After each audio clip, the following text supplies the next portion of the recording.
Bueno, tenemos varias cosas. Miren que hoy escogí este libro, no porque vamos a estudiar el libro de Ezequiel, sino porque como es parte de escudriñar las escrituras y vamos a hacer vamos a aprovechar y tocar unos cuantos temas y de paso vamos a conocer un poco sobre este libro que en el futuro, probablemente si el Todopoderoso nos permite, va a ser un libro por la cual vamos a empezar a estudiar. Tiene 28 em, capítulos. Tiene 28 capítulos. Libro de Ezequiel. Profeta Ezequiel. También el profeta donde aparece la palabra, em,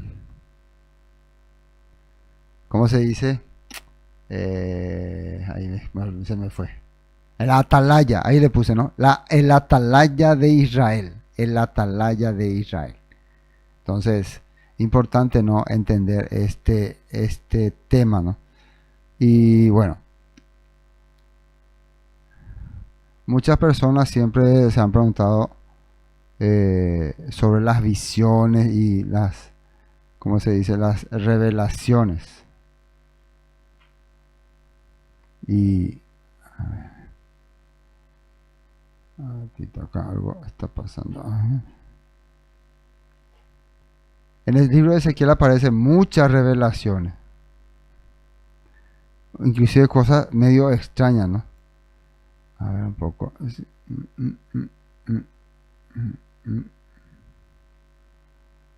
Sí.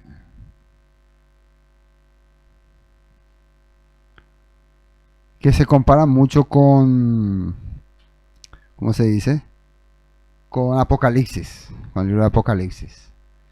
Y bueno, esa es una cosa que en este tiempo que quisiéramos analizar e investigar. Creo que ya están todos los que van a conectar. Ramiro también ya se conectó, así que arranquemos.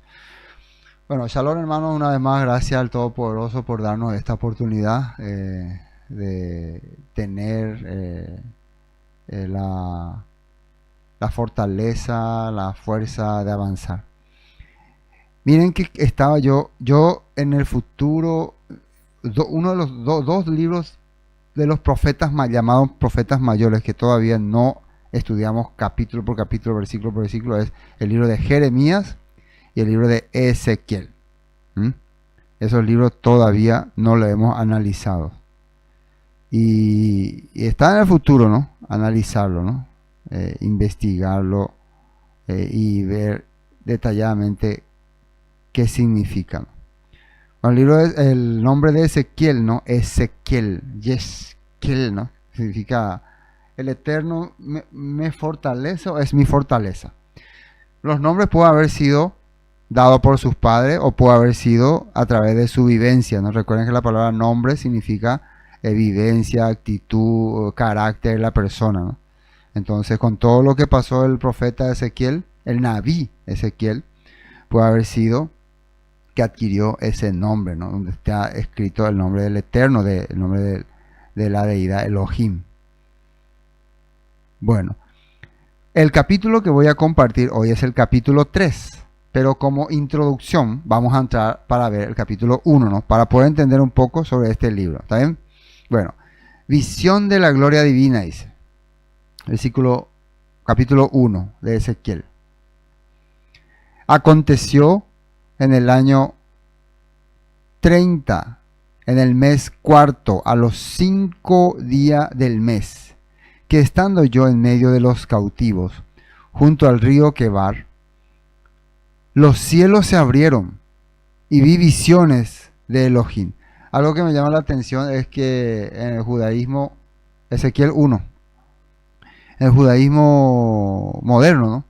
O sea, muchas veces cuando ellos leen los libros del Nuevo Testamento le parecen locura, ¿no? Por ejemplo, el libro de Apocalipsis, ¿no? La visión de Juan. Pero imagínense, cuando uno ve Ezequiel, van a ver también cosas sorprendentes, ¿no? Recuerden que muchas veces las visiones eran visiones. Y muchas veces ya los profetas deducían y captaban lo que probablemente representarían aquellas visiones. Vamos a la nota 1. Primera deportación, vamos a ver quién era Ezequiel, ¿no? Dice la primera deportación a Babilonia, año 605 ante el Mesías. Fue donde Daniel y algunos nobles fueron llevados. O sea que el contexto del profeta Ezequiel se desarrolla en el tiempo en que los judíos fueron llevados a Babilonia. Hubo 3 deportaciones. La tercera fue ya con la destrucción del templo y la ciudad. La primera deportación fue cuando Nabucodonosor toma la ciudad que tenía alianza con Egipto, y entonces le impone impuesto al rey que en ese tiempo estaba gobernando. Era era el rey Sedequías, no, Sedequías fue después.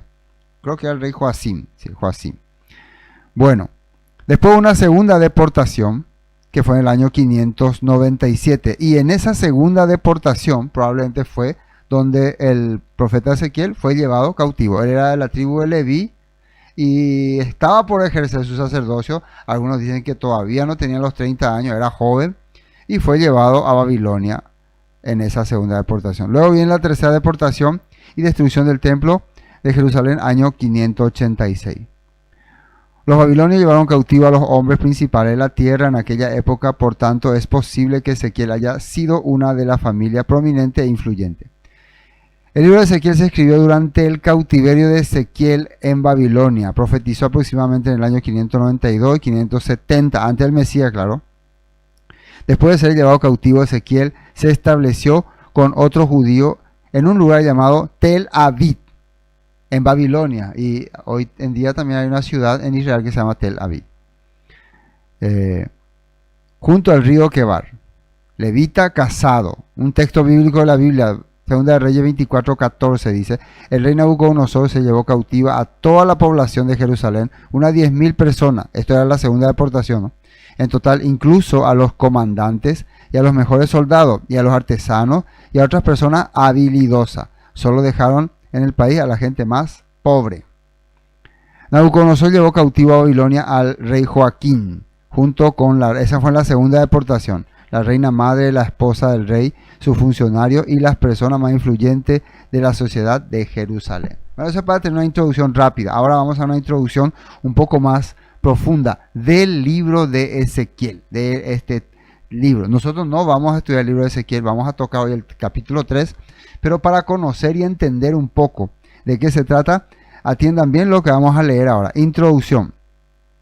Ezequiel fue un profeta hebreo que ejerció su ministerio entre el 595 y 570 antes del Mesías, ya en la deportación, durante el cautiverio judío en Babilonia. Ezequiel, el Elohim mi fortaleza, nace en el 621 antes del Mesías en Jerusalén, Judá, y muere en Babilonia en el 569 antes del Mesías. A diferencia de otros profetas, Ezequiel tuvo importantes revelaciones en forma de visiones simbólicas que según la creencia hebrea le fueron transmitidas por Elohim, según la creencia hebrea. En su primera visión, Ezequiel percibió el tetramorfos, es decir, los 4 seres vivientes tirando de un carro celestial. Eso aparece en el capítulo 1, ¿no?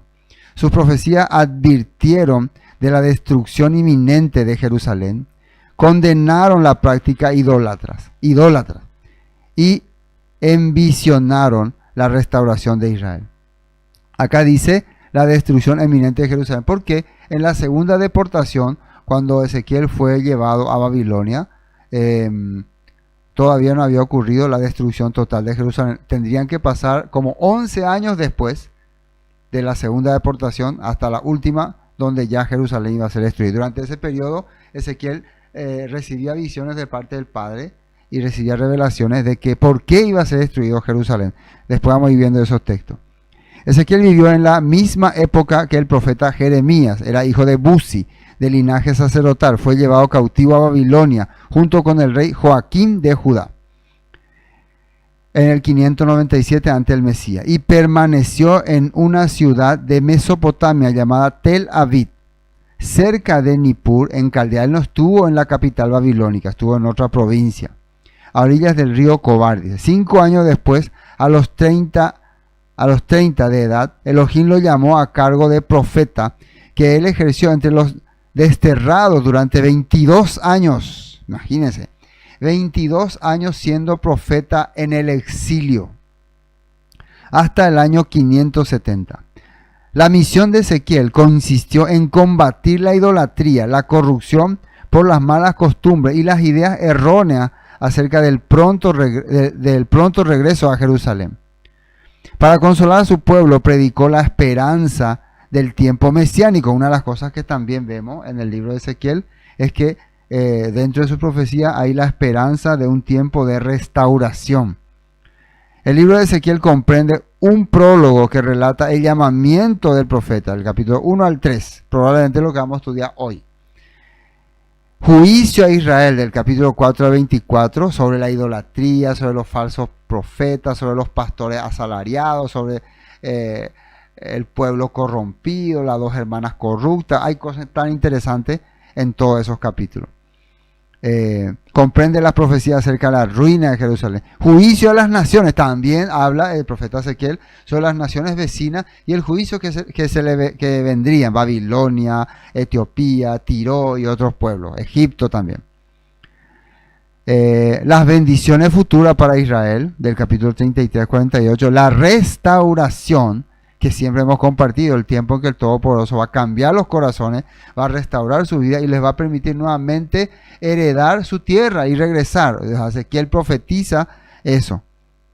Ezequiel describe detalladamente, dice. En la última sesión de su profecía, Ezequiel describe detalladamente la restauración de Israel después del cautiverio. El templo y la ciudad de Jerusalén. Fíjense que él también vio ya Israel restaurada, según la visión que tuvo, y el templo nuevamente construido. Creemos que es el segundo templo. Y la tierra prometida, dice. Templo y la ciudad de Jerusalén, así como sus arrabales y la tierra prometida, repartida equitativamente entre las 12 tribus de Israel. Sus temas incluyen los conceptos de la presencia de Elohim, la pureza de la misión de la nación de Israel como una comunidad divina, y la responsabilidad individual ante Elohim. Las profecías de Ezequiel se caracterizan por la riqueza de alegorías, imágenes y acciones simbólicas. Entre el libro contiene visiones y detalles complejos de entender, pues tratan de escenas celestiales. Hay muchos símbolos. Estos símbolos, tal vez en aquella época ellos podían distinguir de qué se trataba, y también hoy en día, si nosotros investigamos la cultura hebrea y el pensamiento hebreo, podríamos también saber de qué se tratan esa simbología. Ezequiel como profeta exiliado, donde sus visiones y profecías son similares a las visiones y profecías del apóstol Juan. Juan el evangelista, el libro de Apocalipsis, por ejemplo. El libro de Ezequiel y el Apocalipsis tienen que ver con el exilio, con la dispersión y restauración. Esa es la parte donde se unen estos dos libros. Aunque en Apocalipsis va más de corrido, va más a un tema como, ¿cómo se puede decir? Directo. Ezequiel tiene porciones de visiones, después aparece otra cosa, ya no está tanto en las visiones, pero el objetivo es restaurar a la nación de Israel. Siempre es el tema. Los rabinos antiguos prohibían el estudio a los jóvenes menores de 30 años, el estudio de este libro, ya que alguien que lo estudie sin dedicación se podía volver loco. Miren nada más lo que dice. Todas las cuestiones místicas de la Biblia son como el fuego. Una persona que no busca con integridad escudriñar la palabra y buscar hacer la voluntad de Elohim, va a ser como fuego que le va a destruir. Todo esto entonces para entender un pequeño resumen del libro. Ahora, veamos el capítulo 1, del versículo 1 al 3. Esto ya leímos hace rato, pero lo voy a leer otra vez. El 31 de julio de mis 30 años de vida, me encontraba, hasta ahí recién tenía 30 años cuando estaba allá en Babilonia, con los judíos en el destierro, junto al río Quebar en Babilonia, cuando se abrieron los cielos y tuve visiones de Elohim. Eso ocurrió durante el 5.º año de cautividad del rey Joaquín. 5.º año. Al 5.º año de cautividad del rey Joaquín. Desde la cautividad del rey Joaquín hasta la tercera deportación y destrucción de Jerusalén, iban a pasar 11 años. O sea, faltaban unos 6 años más para que llegue el juicio contra Jerusalén, y en ese momento el Todopoderoso le estaba hablando a Ezequiel. En Jerusalén estaba también el profeta Jeremías constantemente predicando, pero siendo perseguido, apresado por el rey Sedequías, ¿no? El Señor le dio este mensaje al sacerdote Ezequiel, hijo de Buzi, junto al río Quebar, en la tierra de los babilonios. Y él sintió que la mano del Señor se apoderó de él. Eso es la labor de un atalaya. Cuando vos sentís que el pueblo se está desviando, se está corrompiendo, transmitirle ese mensaje. Yo creo que el Todopoderoso puso en el corazón de Ezequiel la necesidad de clamar por su gente, porque él estaba al tanto de lo que se venía, porque el pueblo, en vez de cambiar su corazón, continuaba siendo rebelde y testarudo, tanto el que estaba en Babilonia como el que estaba en Jerusalén. Bueno, vamos a leer un poco el capítulo 2 para entender un poco. El capítulo 1 se refiere todo sobre esa visión. Si ustedes lo leen, aparece la visión de la cara del león, el buey, el águila y todas estas cosas, ¿no? Que hoy no quiero tocar porque sería entrar mucho en profundidades. Directamente vamos a ir al tema que nos atañe. Lo que después de ver toda esta visión, después de ver toda la gloria del Eterno, ¿qué entendió Ezequiel? Es que nosotros muchas veces queremos entender la Biblia de esta manera. No, pero pastor, yo quiero que me explique qué significa la cabeza del león, si eso significa el león del Mesías o el águila.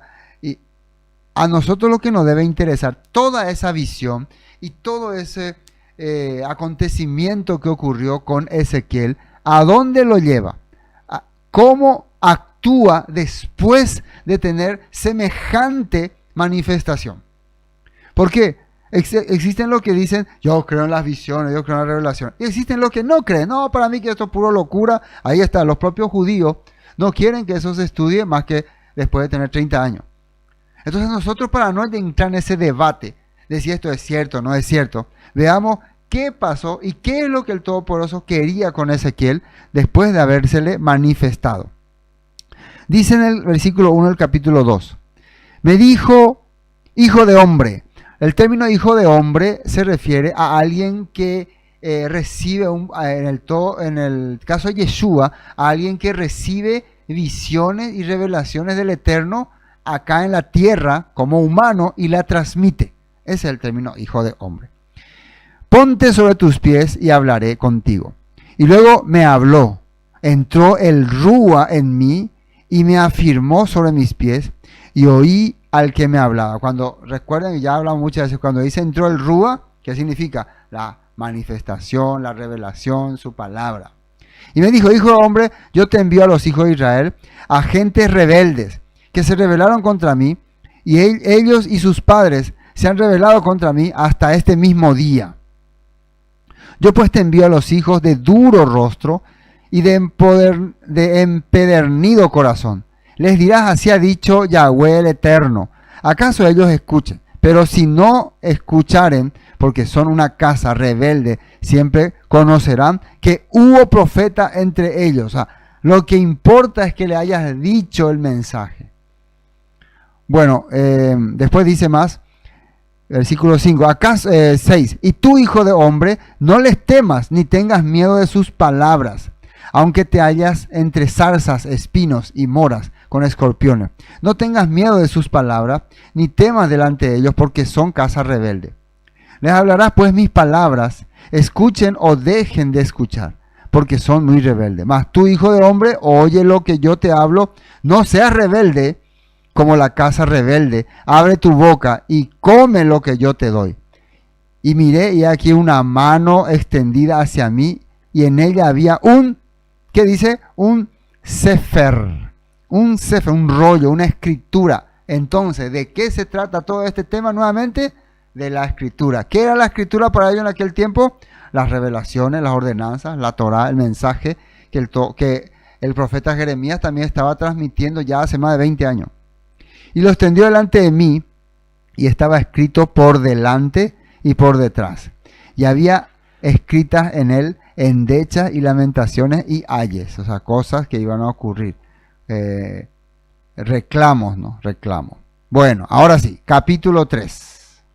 Me dijo, hijo de hombre, come lo que hayas, come este rollo y ve y habla a la casa de Israel. Y bueno, no sé, a ver, agarra el rollo, agarra este, ¿no? Y come. ¿Será que eso le dijo? Puede ser, ¿no? Hay una parte también en Juan donde se le dice lo mismo, ¿no? Pero es una forma, una simbología. Podemos entender que lo que le está diciendo es medita, analízalo y después transmítelo. Y abrí mi boca y me hizo comer aquel rollo. Y me dijo, probablemente esto todavía seguía siendo visión, ¿no? Todavía estaba él en visión, sintiendo que estaba recibiendo como alimento. Recuerden que la Biblia dice que la palabra es alimento para mi vida. Bueno, y me dijo, alimenta tu vientre y llena tus entrañas de este rollo que yo te doy. Y lo comí y fue en mi boca dulce como la miel, dice. Que quiere decir que esa terminología dulce como la miel es como decir, me dio satisfacción entender lo que el Padre estaba queriendo transmitir. Lo mismo aparece en Apocalipsis, ¿no? Si esto aparece en Apocalipsis, quiere decir que el mensaje de Apocalipsis es el mismo mensaje que el Todopoderoso le está dando a Ezequiel. ¿Qué es el mensaje que se le está dando a Ezequiel? ¿Con qué objetivo está recibiendo esta palabra? Restaurar Israel. Restaurar la fiesta, restaurar el Shabbat, restaurar la Torah. ¿Qué sería el mensaje en Apocalipsis? ¿Lo contrario? Restaurar el cristianismo, restaurar la Trinidad, no, sería la misma cosa, restaurar Israel. Luego me dijo, hijo de hombre, ve y entra a la casa de Israel y habla a ellos con mi palabra, con mis palabras. Porque no eres enviado a pueblo de habla profunda ni de lengua difícil, sino a la casa de Israel. O sea, no, el mensaje para comenzar no va a ir a un pueblo ignorante, va a ir a un pueblo que entiende mi corazón, que sabe mi voluntad, pero que tiene endurecido. ¿Y saben qué es lo que, ya para la población de Israel en ese momento, qué es lo que le endureció? El sistema. El sistema que ellos estaban recibiendo en ese lapso que habían sido llevados, los estaba endureciendo. Dice, no a muchos pueblos de habla profunda ni de lengua difícil, cuyas palabras no entiendas. Y si a ellos te enviara, ellos te oyeran. Mas la casa de Israel no te querrá oír, porque no me quiere oír a mí. Porque toda la casa de Israel es dura de frente y obstinada de corazón. Atiendan bien acá. Cuando nosotros hablamos del Mesías Yeshua, constantemente él repitió, las palabras que yo hablo no son mías, sino del que me envió. Entonces, por esa razón, muchas personas ya consideran que Yeshua se hace sentir como un soberano, como un Dios poderoso. No, él es un vocero, un mensajero y es un ungido, porque los ungidos son los que son elegidos para llevar el mensaje. Había algunos que eran ungidos para tener otras funciones. En el caso de Ezequiel, que él era profeta, él fue elegido para ser servidor del templo, pero ahora ya no hay templo. Ahora ya, bueno, en este momento todavía hay templo, ¿no? Pero el templo está corrompido. Y inclusive el Todopoderoso le va a mostrar a Ezequiel lo que estaban haciendo en el templo, mientras él estaba acá en Babilonia.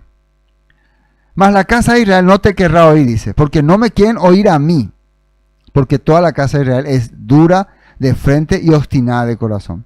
He aquí yo he hecho tu rostro fuerte, de ahí te hablé el nombre de fortaleza de Elohim, contra los rostros de ellos, y tu frente fuerte contra sus frentes. Ezequiel significa fortaleza de Elohim. Como diamante más fuerte que pedernal.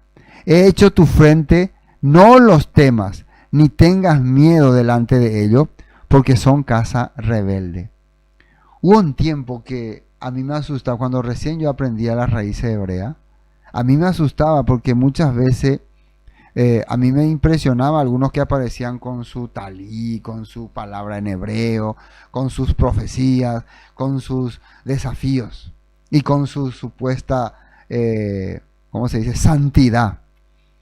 Y parecía que debatir con ellos sería como perder el tiempo, ¿no? Pero miren, hermanos, decir el mensaje del Eterno, no es presentarse con mucha sabiduría, con mucho, ¿cómo se puede decir?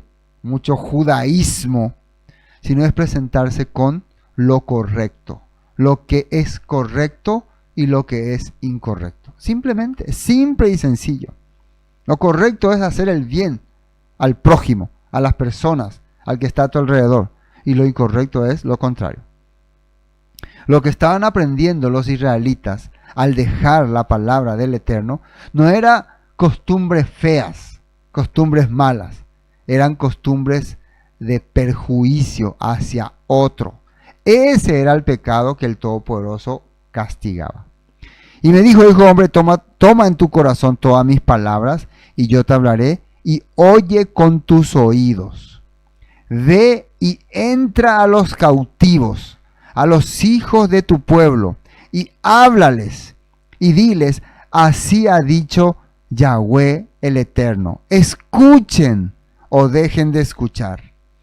Y me levantó el rúa, y oí detrás de mí una voz de gran estruendo que decía, bendita sea la gloria de Yahweh desde su lugar. O sea, todavía probablemente está en visiones. Oí también el sonido de las alas de los seres vivientes que se juntaban la una con la otra, y el sonido de las ruedas delante de ellos, y el sonido del gran estruendo.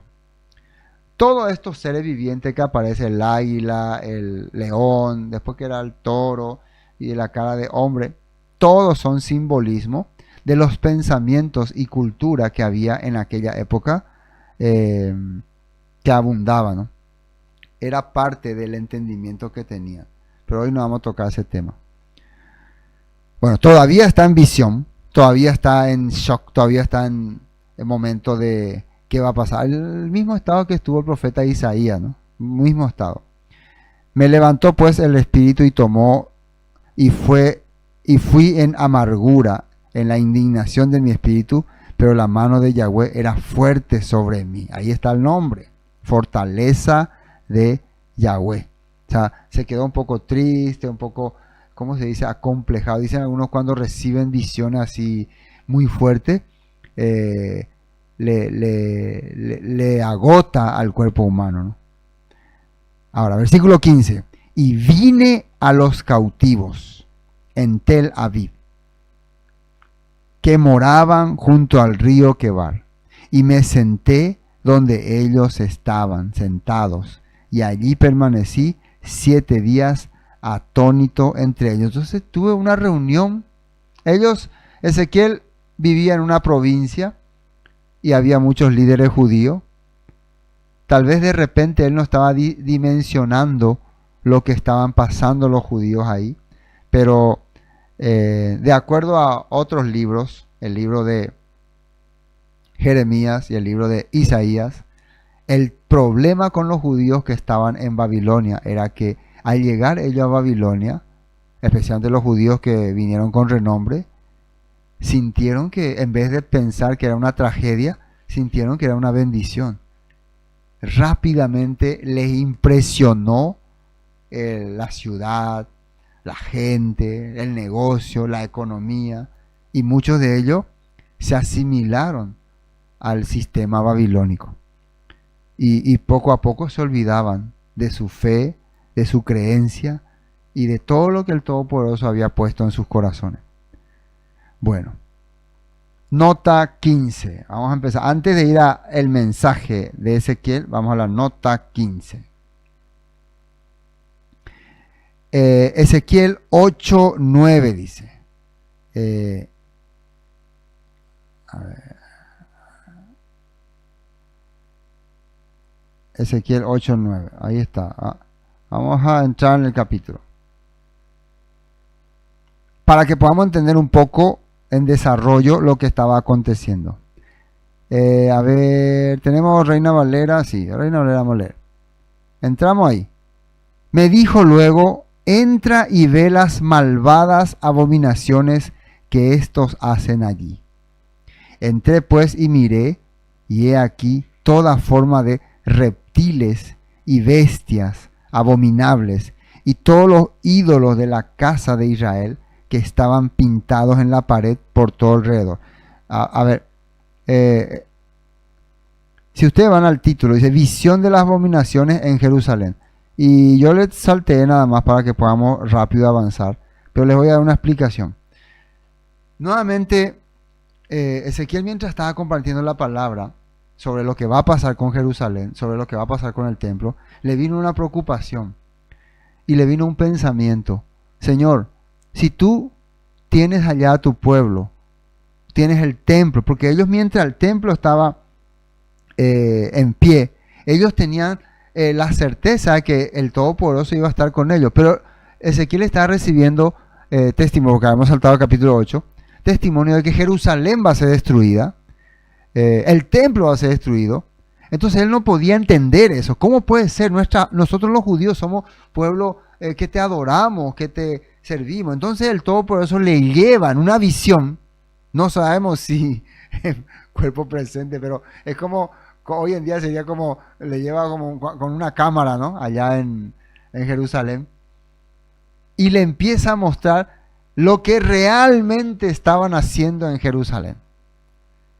Lo que nosotros cuando vemos a los líderes religiosos, ¿no? A los pastores, a los líderes, se presentan como personajes de mucha santidad.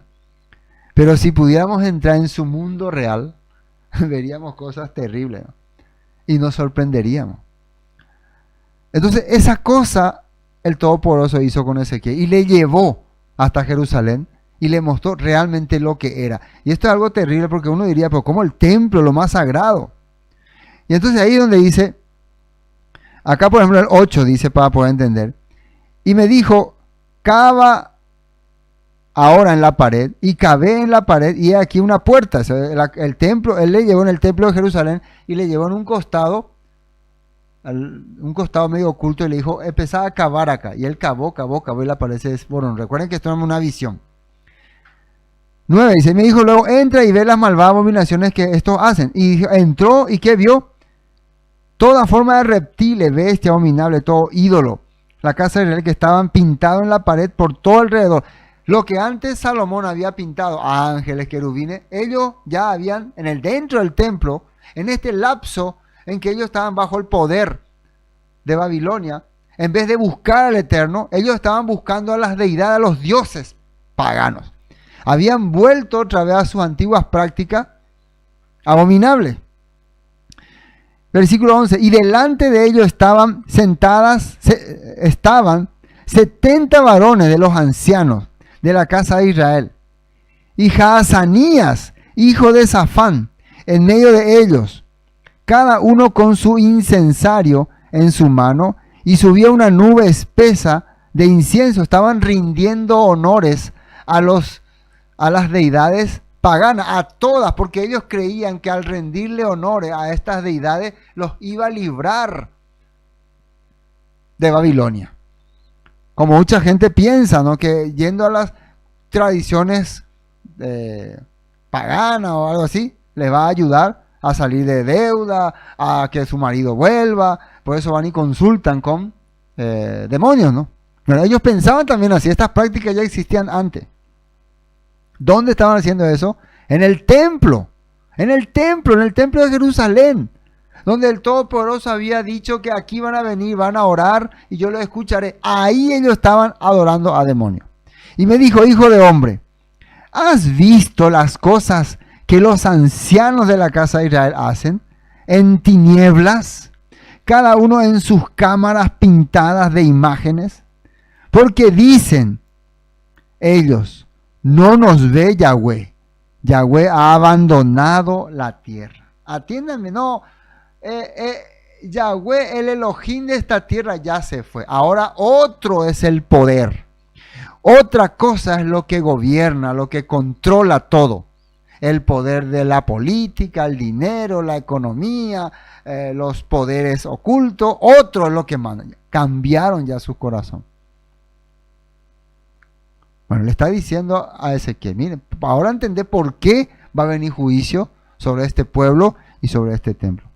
Y mira, atiendan más, me dijo después, vuélvete aún, verás abominaciones mayores que hacen esto. Le dijo, Regresamos al patio de atrás.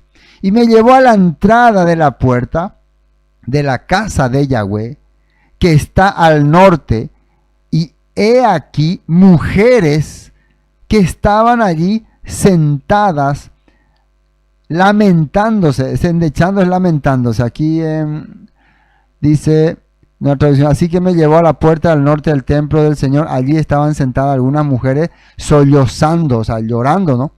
Por el dios Tamuz. Acá ya le llaman dios Tamuz, endechando a Tamuz directamente. ¿Quién era Tamuz? Tamuz es el hijo de Semiramis, que ella dijo que tuvo de Nimrod, un antiguo dios mesopotámico que ellos habían adquirido y estaban adorando. Anteriormente adoraban a la diosa Será. Luego, a medida que fueron conociendo las culturas babilónicas, se le fueron asimilando las culturas babilónicas y ahora estaban adorando a Tamuz. Lo estaban llorando, pobrecito, pobrecito Tamuz, recordando su muerte. Como hoy en día se adora también a Tamuz, ¿no? Inclusive tienen la cruz de Tamuz, ¿no? A Tamuz es lo que se le veneraba con la cruz. Es el famoso niño Dios. ¿En dónde lo estaban adorando a Tamuz? En el templo de Jerusalén. Sí, señores y señoras. Luego me dijo: ¿no ves, hijo de hombre? Vuélvete aún y verás abominaciones mayores que esta.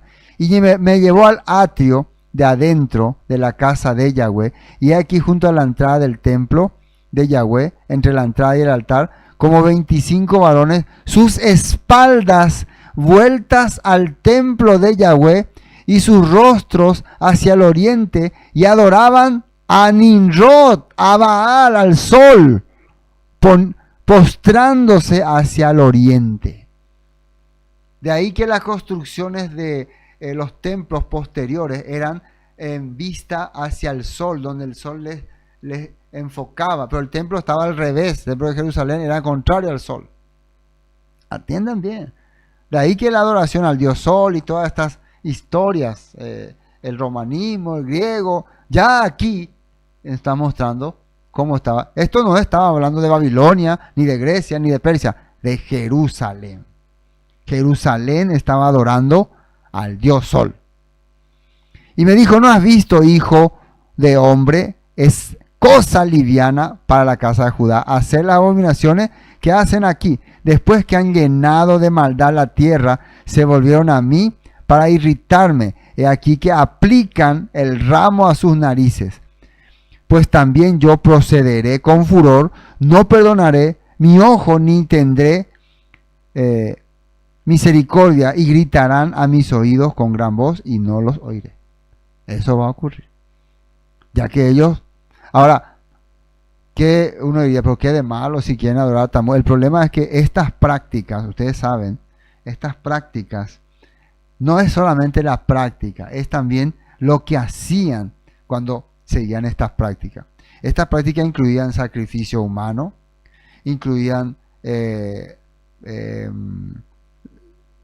celebraciones sexuales, todas estas cosas, ¿no? Y también, ¿qué estaba ocurriendo? Ya eso vemos en el libro del profeta Jeremías. Si uno va a Jeremías, ¿qué estaba ocurriendo? Ya que ellos estaban dejando las prácticas de la Torá, una de las cosas que suspendieron fue la liberación de los esclavos. En vez de liberarle a los 7 años, como decía la Torá, ellos iban y hablaban con los sacerdotes. Ya ven, los sacerdotes corrompidos, aumentaba el tiempo de esclavitud de los que ya habían pagado sus deudas. Les quitaba su propiedad al que no podía pagar. O sea que el pueblo estaba viviendo en total corrupción en aquel tiempo, y por eso hay que decirles la verdad. Bueno, regresemos a capítulo 3. Versículo 16. Y aconteció que al cabo de los 7 días vino a mí palabra de Yahweh diciendo. Yo leí el 8 para mostrarle por qué, porque hasta acá, si ustedes leen desde el 3, el 4, el 5, el 6, va a haber cosas que Ezequiel no va a entender todavía. Él no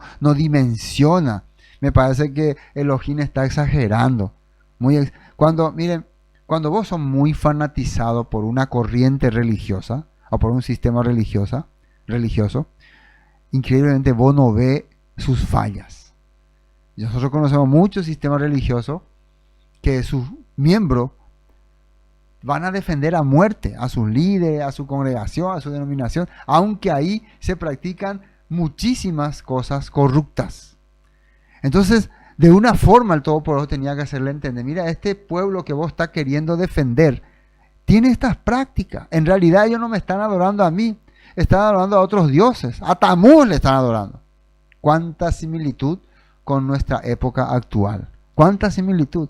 Muchas personas creyendo que hacen lo correcto, realmente sirven a otras deidades. Ahora, el tema no es su forma de creer o de adorar. El tema es qué consecuencia tiene esa adoración. Y eso es lo que el Todopoderoso perseguía.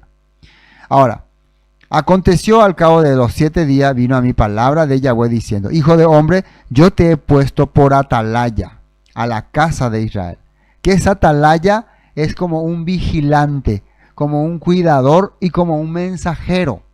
Los atalaya no solamente llevaban el mensaje, también vigilaban, observaban, analizaban. Y cuando veían que se acercaba el peligro, gritaban, clamaban, tocaban el shofar.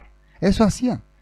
Pero estaban pendientes. Por eso nosotros todos somos llamados a ser atalaya. Por eso no solamente tenemos que ser predicadores o expositores, también tenemos que estar pendientes de lo que está aconteciendo en el sistema, en el mundo. Vigilantes. El Padre nos puso como vigilantes. 17. Hijo de hombre, yo te he puesto por atalaya, por vigilante, a la casa de Israel. Oirás pues tú la palabra de mi boca y los amonestarás de mi parte. Palabra, no su palabra, palabra que viene del Eterno. Cuando yo dijere al impío, de cierto morirás. Impío es el que planea hacerle daño a alguien. Vamos a ir a una forma práctica. Algunos dicen el que procede impiamente, pero ¿cómo voy a llegar? ¿Qué es ser impío? Cuando vos en tu corazón está maquinando, planeando cómo dañarle a alguien, cómo perjudicarle a alguien, porque cree muchas veces que vos estás en lo correcto y él no. Y para eso tenés que sobrepasar inclusive lo que el Padre establece, las propias leyes de Dios. Ese es un impío. Va a ser inclusive en la Biblia, el apóstol Pablo habló del hombre impío, ¿no? Inicuo también, inicuo. De cierto, entonces cuando yo te dijere al impío, dile, de cierto morirás, y tú no le amonestares, ni le hablares, para que el impío sea apercibido de su mal camino, a fin de que viva. El impío morirá por su maldad. ¿Qué es la palabra maldad? Maldad es la palabra contrario, ¿no? Opositor. ¿A qué? A la Torah. Al nomos en griego. Que se opone a la Torah. Cuando vos no le decís, yo ya le dije que va a morir, yo ya le dije que va, pero vos no le avisás que le va a pasar estas cosas, él va a morir, pero miren lo que dice acá, pero su sangre demandaré de tu mano. Ahora, tremenda carga le está poniendo a Ezequiel. El tema es acá, yo te puse por centinela. O sea, está hablando de las personas que han recibido una posición, un estatus. Miren, no nos pongamos en lugar del Eterno. Hay muchas personas que se ponen en lugar del Eterno. Por ejemplo, acá dice, yo cuando le amonesto. No, fulano de tal. Vamos a suponer que viene un fulano y ve alguna falla de alguien y viene y le reclama, pastor, ¿por qué vos no le molesta eso? Ezequiel, entonces esa persona se está poniendo en lugar de Elohim. No es así.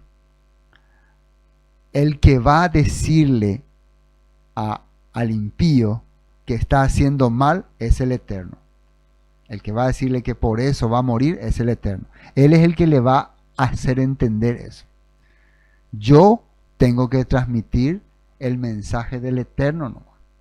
No sé si me están captando o está siendo difícil. Yo no es que tengo que tener algo personal con ese impío. Yo solamente voy atrás, así por ejemplo como ahora.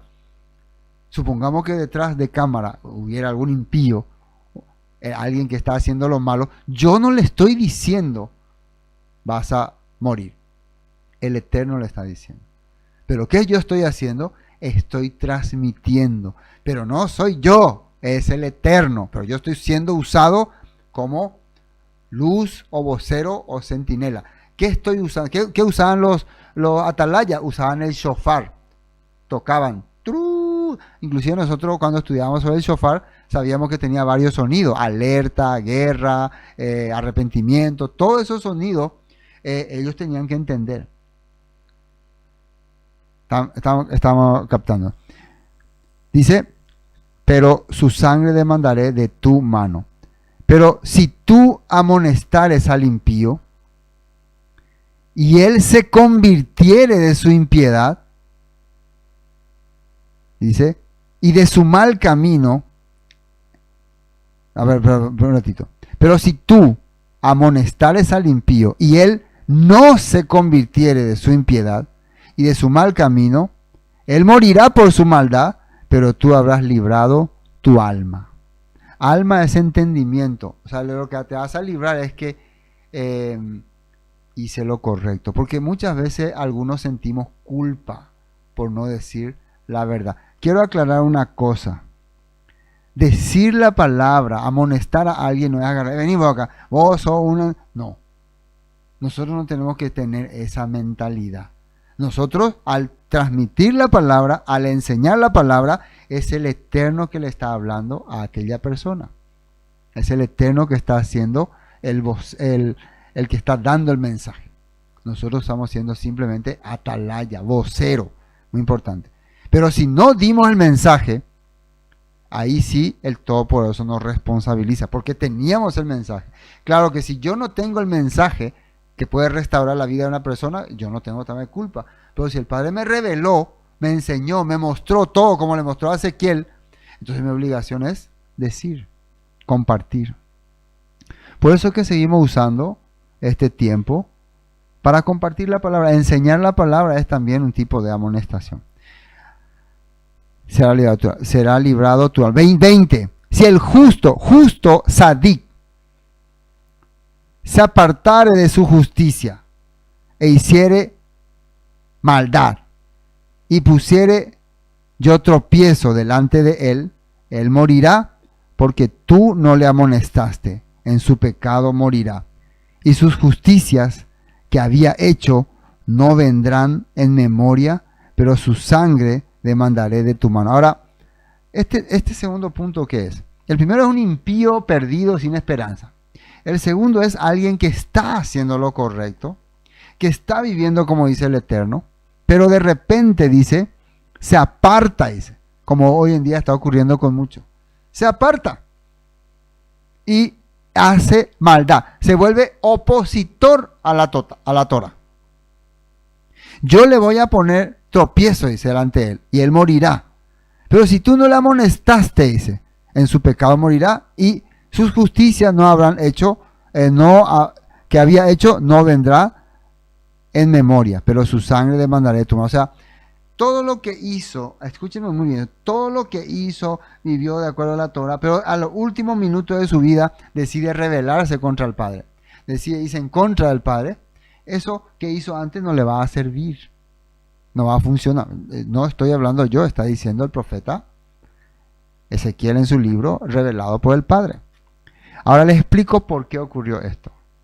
Muchos de los judíos que habían venido de Babilonia, muchos de ellos eran piadosos, eran así con el grupo de Ezequiel, eran hombres que servían a Dios, al Eterno, eran hombres religiosos. Pero cuando llegaron a Babilonia, ellos vieron otra vida, ellos vieron otro sistema y decidieron asociarse a esa vida.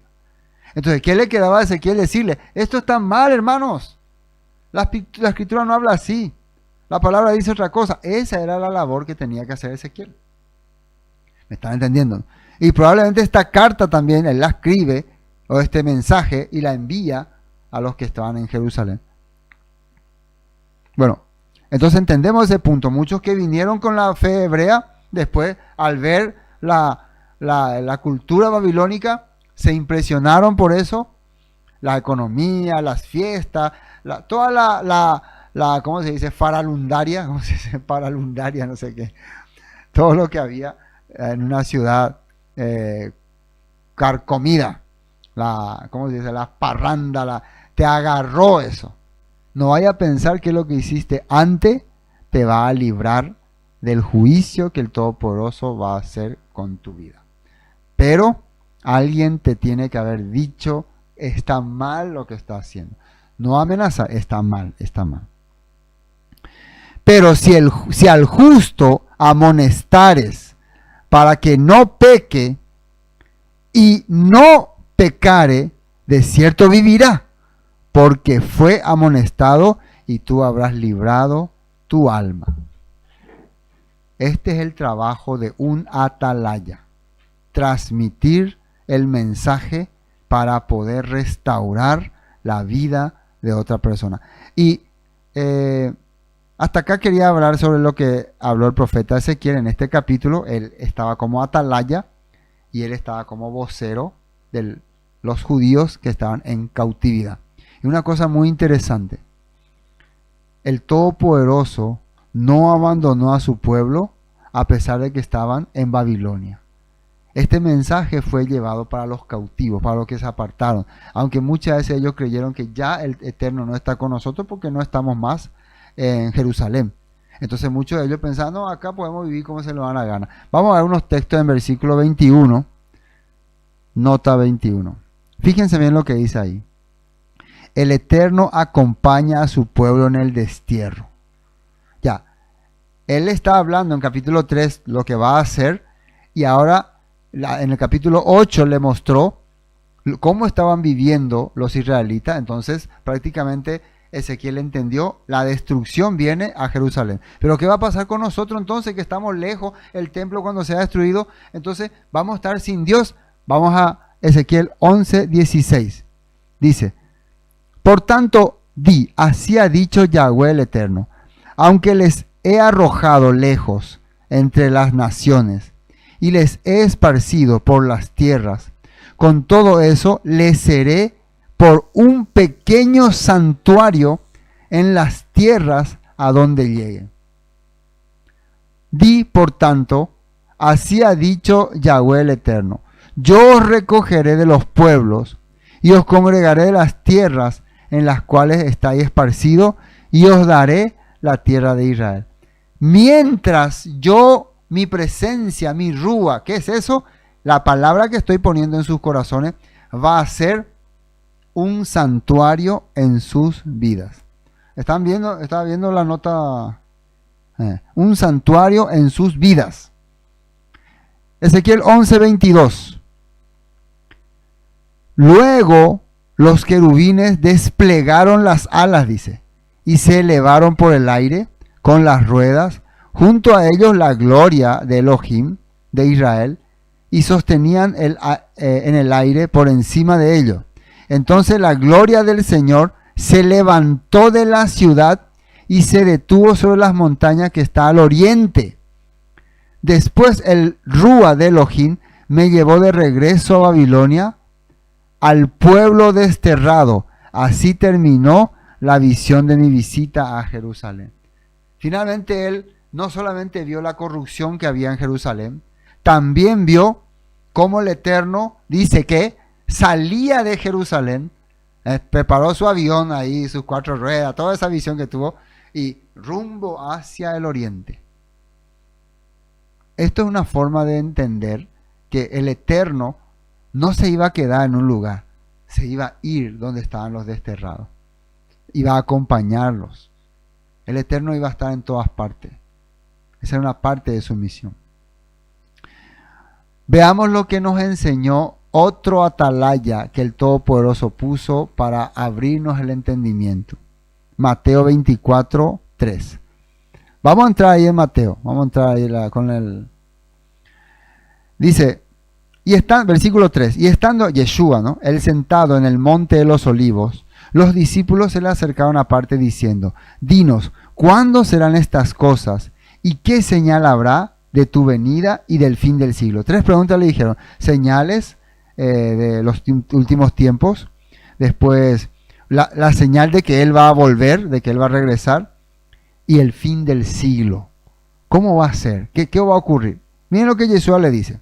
Respondiendo, Yeshua les dijo: mirad que nadie os engañe, porque vendrán muchos en mi nombre diciendo: yo soy el Mesías. Y a muchos engañarán. O sea, muchos vendrán con la característica de Yeshua, diciéndose que son el Mesías. O sea, ¿cómo decir? Portavoces de Yeshua, pero ungiéndose como Mesías. Lo que hoy en día han hecho muchos líderes religiosos. Ellos no se hacen de, aunque algunos inclusive dijeron que era el Cristo, no sé qué, acá loco que aparecía, ¿no? Pero muchos van a venir a levantarse como grandes líderes, como dicen algunos, el último líder del siglo. Hay muchísimos, a los cuales muchos van a estar engañados, cegados. Bueno, Yeshua nos está advirtiendo de eso. Porque vendrán muchos en mi nombre diciendo: yo soy el Cristo, y a muchos engañarán. Y oiréis de guerra, rumores de guerra. Mirad que no os turbéis, porque es necesario que todo esto acontezca, pero aún no es el fin. Guerra y rumores de guerra en realidad se está refiriendo a lo que iba a ocurrir con la guerra entre los romanos y judíos.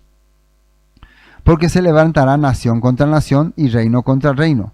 Y habrá peste, hambre y terremoto en diferentes lugares, y todo esto será principio de dolor. ¿Cómo podía alguien que escribió en el tiempo de Mateo, hace 80 años después de Yeshua, poder saber que en los posteros tiempos vendrían terremotos, guerra, peste? ¿De dónde ellos podían tener la información de que en todas las naciones va a haber terremotos? Probablemente era una visión, un mensaje que el Padre estaba poniendo en el corazón de los escritores de Mateo, porque ellos vieron que Yeshua reveló algo que no se veía en ese tiempo. No sé si me están captando. Y todo esto será principio de dolor. Entonces os entregarán a la tribulación y os matarán, y seréis aborrecido de toda la gente por causa de mi nombre. ¿Qué es nombre? Por lo que yo estoy siendo y enseñando. Por mi enseñanza ustedes van a ser aborrecidos. Por mi nombre, o sea, cuando escuchen el nombre Jesús o Yeshua, ya le van a rechazar en los últimos tiempos. Muchos tropezarán entonces y se entregarán unos a otros, y unos a otros se aborrecerán. Y muchos falsos profetas se levantarán y engañarán a muchos. Y por haberse multiplicado, ¿qué dice ahí? La maldad, la anomía, el amor de muchos se enfriará. Es igual, porque ya el sistema los agarró, los dominó, ya no quieren saber más nada de la Torah, como estaba ocurriendo en Babilonia. Y será predicado, versículo 13, mas el que persevere hasta el fin, este será salvo. Ahora, ¿qué era la promesa que se le dio a Ezequiel, él siendo atalaya? ¿Qué era ser salvo? Va a regresar a la tierra, va a ser restaurado y va a poder gozar de los privilegios del Eterno. ¿Cuál sería el mensaje de Yeshua si él es también un atalaya y está trayendo también mensaje de restauración? La misma cosa. Y será predicado esta buena nueva, esta Besorá del reino en todo el mundo para testimonio a todas las naciones, y entonces vendrá el fin. Y después dice aquí: por tanto, cuando veáis en el lugar santo la abominación desoladora de que habló el profeta Daniel, el que lee entienda. Entonces los que estén en Judea huyan. Y bueno, empieza a salir detalles de lo que hay que hacer cuando tu vida esté en peligro, cuando esté apeligrando. Bueno, vamos a saltar un poco hasta el versículo 26, ahí en Mateo 24. Así que si os dijeren: mirad, está en el desierto, no salgáis. O mirad, está en los aposentos, no lo creáis. Porque como el relámpago que sale del oriente y se muestra hasta el occidente, así será también la venida del Hijo del Hombre. Hijo de Hombre es el que en la tierra tiene la revelación del Eterno y lo transmite. Bueno, cuando pasen todas estas cosas, va a volver el que tiene la revelación del Eterno para transmitirla a los hombres. Veamos lo que dice en la nota 27 y con esto vamos a ir terminando. Palabras de Yeshua, Juan 12:44. Yeshua clamó y dijo, el que cree, y atiendan bien acá, el que cree, acá en mí está mal. El que cree en las palabras que yo digo, no cree en mí, sino en el que me envió. Por eso, ven que no cuadra, el que cree en mí, no cree en mí. El que cree en mí, o sea, el que cree en lo que yo enseñé, no está creyendo en mi enseñanza, sino en el que me envió, en la enseñanza del que me envió, que es el Eterno. Y el que me ve, ve al que me envió. Ver significa el nombre, la persona, el comportamiento. Este comportamiento que ustedes están viendo, que yo tengo, estas acciones, el dejar mi trabajo al carpintero, el ir hasta las ciudades, llevar este mensaje, hablar sobre la misericordia del Padre, no me está viendo a mí, está viendo al Padre. Porque esto el Padre puso en mi corazón. Yo, la luz, he venido al mundo para que todo aquel que cree en mí no permanezca en tinieblas. Lo que estaba ocurriendo con el pueblo de Jerusalén. Ellos estaban en el templo, pero estaban en oscuridad. Lo mismo ocurrió en tiempo de Yeshua. También los judíos estaban viviendo en oscuridad. Estaban ya viviendo sometidos al sistema romano. Y después dice, al que oye mis palabras y no las guarda, otra vez, mis palabras, no se refiere a su palabra, la palabra del Todopoderoso, y no las guarda, yo no le juzgo, porque no he venido a juzgar al mundo, sino a salvar al mundo. El que me rechaza y no recibe mis palabras, tiene quien le juzgue. ¿Qué dice ahí? La palabra que he hablado, ella le juzgará en el día postrero. ¿Se acuerdan que le dio el Todopoderoso a Ezequiel? Un rollo, dice, un sefer. Esa es la palabra. Esa es lo que va a determinar el juicio en los últimos tiempos. Porque yo no he hablado por mi propia cuenta. El Padre que me envió, Él me dio mandamiento. ¿Qué le dio? Mandamiento. Misbot, de lo que he de decir y de lo que he de hablar. Eso es la misión de una atalaya. Vigilar, controlar, amonestar, no condenar. No condenar. Esa palabra es la que va a condenar. Pero vos ya la transmitiste. Palabra de Santiago 5:19, ahí abajo. Mis amados hermanos, si alguno de ustedes se aparta de la verdad y otro le hace volver, puede estar seguro de que quien haga volver al pecador de su mal camino, atiendan bien, ¿de qué le hace? No le hace volver a tu creencia, a tu religión, ni a tu iglesia. Le hace volver del mal camino, del camino de perdición. Salvará a esa persona de la muerte y traerá como resultado el perdón de muchos pecados. Estas palabras son palabras del Todopoderoso y del Eterno. Que haga volver. Que haga volver. ¿Cómo le vas a hacer volver? Transmitiéndole el mensaje del Todopoderoso, el mensaje del Creador.